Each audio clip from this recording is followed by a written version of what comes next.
Chers amis, le jour de Hoshana Rabbah, qui est bien évidemment, comme on sait, un jour de jugement, écrit des très très grandes choses dans le Zohar HaKadosh, qu'il y a beaucoup de choses qui dépendent de ce jour-là.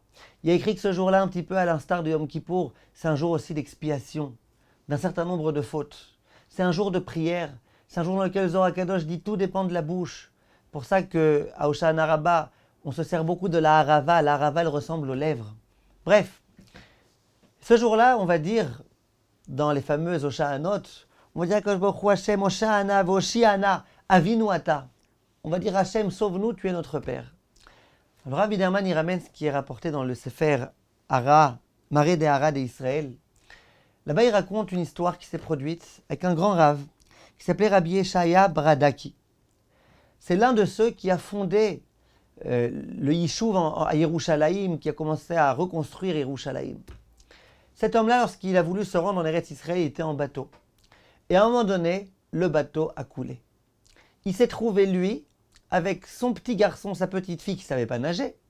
Et il devait essayer comme ça de sauver leur vie. Alors ce Rav-là, il a pris dans une main son fils, dans l'autre main sa fille. Il a commencé à nager comme il pouvait. Au bout d'un moment, il a senti qu'il n'avait plus aucune force. Plus aucune force. Il se dit, dans un instant, si je reste avec les deux enfants, on va tous les trois mourir. Impossible. Il a commencé à réfléchir.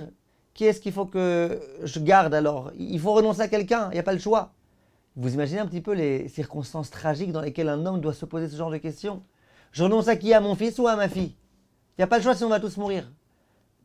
Il commence à réfléchir. Et puis c'était un homme qui s'y connaissait en halakha.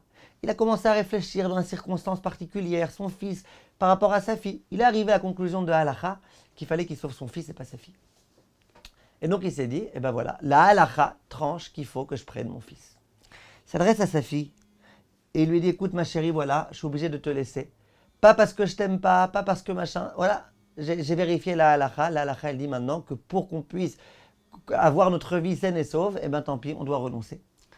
La fille à ce moment-là, elle a commencé à crier et à pleurer. Et elle dit, Avi, mon père, Eni al milishen ki malecha. Je peux me reposer sur personne sauf sur toi. Il y a les vagues impétueuses, le courant, la mer, les requins. Papa, tu vas me laisser tomber comme ça. Et le père, alors qu'il avait fait le calcul de halakha, qu'il fallait laisser mourir la fille, il n'a pas pu rester insensible. À ce moment-là, il s'adressait à Akadosh Baruch Hu. Il dit, Hachem, fais quelque chose. Hachem, s'il te plaît. Hachem, ma fille, faut que je lui sauve la vie. Et le Rav, il raconte, il dit, à ce moment-là, j'ai senti que j'ai retrouvé des forces, des énergies. D'un coup, j'ai senti que j'avais plein d'énergie. Ça y est, que je pouvais nager encore des tonnes et des tonnes.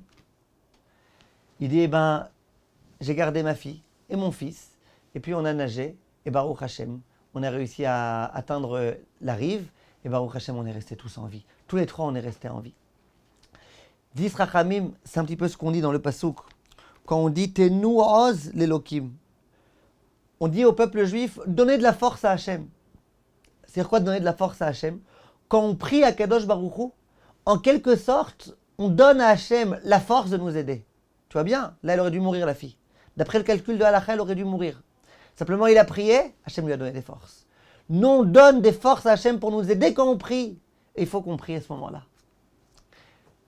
Vient le Rav Widerman et il dit, c'est exactement ce qui se passe à Hoshana Rabbah. On dit à Kadosh Baruch Hu, écoute à Kadosh Baruch Hu, les jours de jugement, ça y est, ils sont en train de se terminer. Rosh Hashanah est passé, Yom Kippour est passé. Maintenant, c'est la fin du jugement. Maintenant, regarde à Kadosh Baruch Hu. D'après la halakha, d'après la logique, c'est possible qu'il faut que tu nous tues, c'est possible qu'il faut que tu nous envoies des épreuves.